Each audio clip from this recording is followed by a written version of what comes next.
During the early parts of the 20th century, people would use film to capture moving images and movies. Film worked by capturing light on a photosensitive chemical surface, and once exposed, it couldn't be reused, so every shot had to count. Film was expensive, and you would not be able to see what you shot for weeks as the film was getting developed.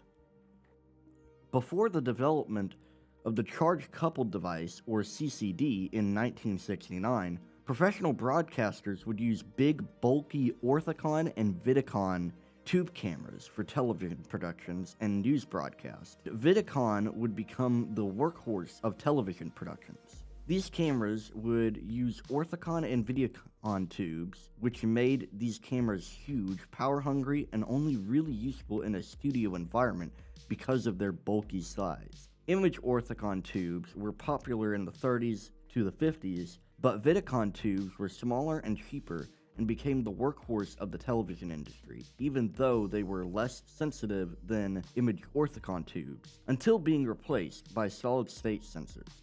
These cameras could not really be portable and were not easy to move.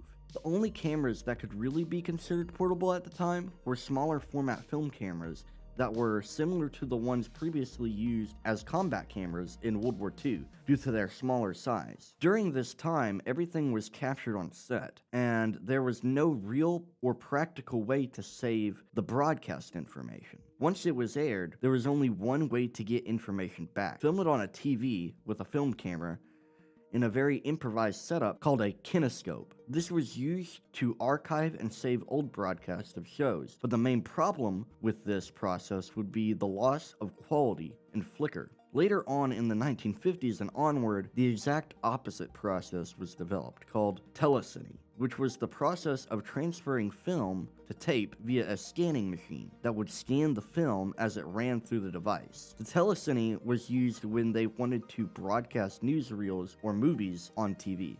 In 1956, Ampex introduced the quadruplex videotape recorder, which would help with recording television broadcasts on the professional level. This was one of the first practical videotape recorders, or VTRs. It would use magnetic tape on open reels that could run up to an hour in length. The name quadruplex came into being because of the 4 rotating heads that scanned the tape in a transverse pattern, which allowed it to record enough information for broadcast video. The quadruplex almost killed the kinescope, because networks could now record broadcasts directly onto tape. As an example, an East Coast broadcast could be taped and later replayed for the West Coast of the US. This would also allow instant replays for sports broadcasting, which was impossible for the kinescope. It also helped to introduce tape editing, where editors would electronically edit footage instead of using razors to cut tape, which was a time-consuming process that required editors to use microscopes to edit. The big problem with the quadruplex was its size. It was around the size of a large refrigerator and was extremely heavy and cost as much as a house. Another problem was that the quadruplex required trained engineers to use it, and it also had a short recording time. The quadruplex system would be used from the 1950s to the 1970s, and would finally be replaced by the 1-inch Type C videotape. In 1969, Willard Boyle and George E. Smith were trying to create a new kind of semiconductor at Bell Laboratories, but instead, their work led them to the publication of a new device, the CCD. Bell Labs was one of the most advanced research labs at the time, and was responsible for things such as the transistor and information theory, which would later lead to the internet. The CCD was a simple device that could detect light. They began to realize that with this new creation, they could capture photons and produce an image without vacuum tubes or film, along with the added benefit of a higher quality image. This was a massive leap forward because instead of using expensive film reels that could only be used once, they could now produce an image with this little sensor. Both Boyle and Smith would receive the Nobel Prize in 2009 for their accomplishment. One of the first recognizable photographs captured on a CCD in the early 1970s was of George Smith's son, a simple portrait that has since been considered one of the first digital photos of a person. This was technically not the first CCD photograph, mainly due to other lab test images that existed previously. This was mainly made possible by Michael F. Thomset, who turned the theoretical CCD into an actual working camera in 1972 at Bell Labs. Michael demonstrated the first working digital camera. The first CCD sensor could only produce a 100 by 100 pixel image, which is tiny in today's standards, but it was revolutionary at the time. The idea that you could create an image without film was insane at the time. There was a lot of historical controversy about whether Michael should also receive credit for the creation of the CCD, since he did not receive the Nobel Prize in 2009. The CCD would also help astronomers who previously used film to capture stars, but now, due to the CCD being able to capture photons, they could detect even the faint stars that film could not detect.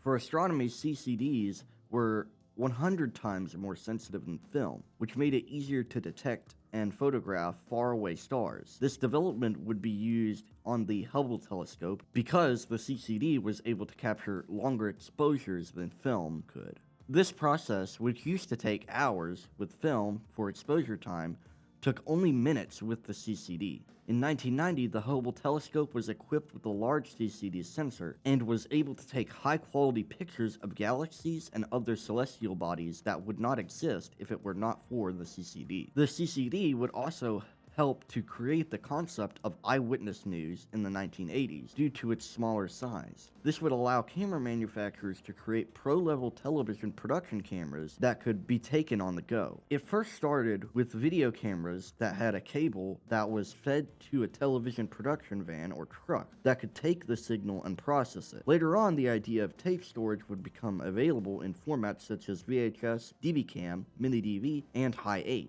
The tape formats would allow camera operators to become even more mobile instead of having to be tethered to a truck. Some of the early examples of this are the Sony Portapak, which used half-inch open reel tape. The Portapak, however, did not use CCD, it still used tube technology. But the concept for the Portapak would help lead to improvements in smaller camera designs. All of this was made possible due to the CCD's small size, thus making cameras smaller and more affordable as well. One of the most significant events to be captured in this new kind of news gathering format was the Gulf War in the 1990s. The Gulf War is said to be the first television war of the 24-hour news era. Now, news reporters could actually get closer to the action as compared to World War II, which had special military units dedicated to capturing footage, and generally were used as a propaganda tool for the war effort.